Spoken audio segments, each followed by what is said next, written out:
Hello everyone, this is Jan Chromi and together we will continue the course Interdisciplinary Approaches to Language and its Use.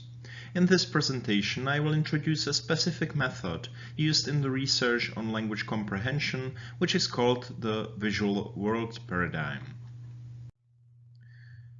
This experimental technique is based on the idea that our eye movements can inform us not only about the way how we process written language, but also about the auditory language processing.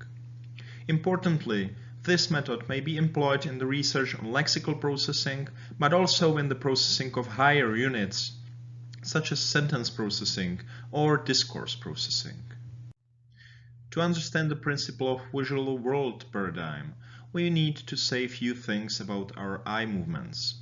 We will return to this topic in two separate presentations which will focus on eye movements in reading. But right now it is important to say that we extract information from a visual scene or from a text during the so-called fixations. Eyes do not move during fixations, and a fixation typically lasts several hundred milliseconds. Between the two fixations we perform saccades. These are rapid eye movements which last several tens of milliseconds, and we do not extract any information while conducting them. So how does the visual world paradigm work? Participants always see a certain visual scene. This may be a semi-realistic scene as this one, taken from the study by Gary Altman and Yuki Kamide, or it may be a simple array of objects. Also, the participants are presented with auditory stimuli. In this study, the participants heard either the sentence, "The boy will move the cake," or "The boy will eat the cake."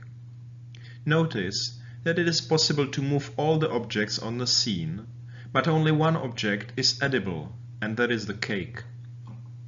What is measured is the length of fixations and their position. What we might predict is that the participants will fixate the cake after they hear the word cake in both sentences. However, it may be so that the participants will fixate the cake much sooner in the sentence "the boy will eat the cake" than in the sentence "the boy will move the cake," because while hearing the phrase "will eat," the participant may already predict that the cake will be mentioned. Precisely these results were documented by Altman and Kamide.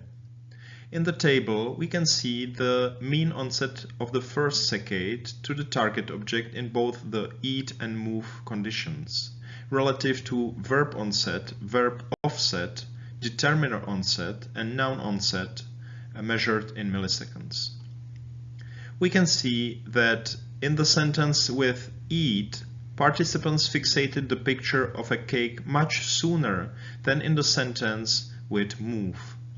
Actually, the picture of a cake in the sentence with eat was typically fixated already before the word cake was pronounced. In the plot, there is the cumulative probability of fixating the cake as a target object, or other objects as distractors. We can see that in the sentences with eat, there is a higher probability to fixate the cake already on the offset of the verb, and it continues to be higher even sometime after the noun onset. This is a clear demonstration of predictive processing. Participants are fixating cake earlier when they hear the sentence "the boy will eat the cake," because they predict the sentence ending based on the verb eat. Before we will conclude this presentation, I have two reading tips for you. If you would consider running a visual world paradigm experiment, you should read A Practical Introduction by Sanne Behrens and her colleagues. It is focused primarily on the use of visual world paradigm in the research on bilingualism, but it will help you a lot even if you would like to employ the technique otherwise.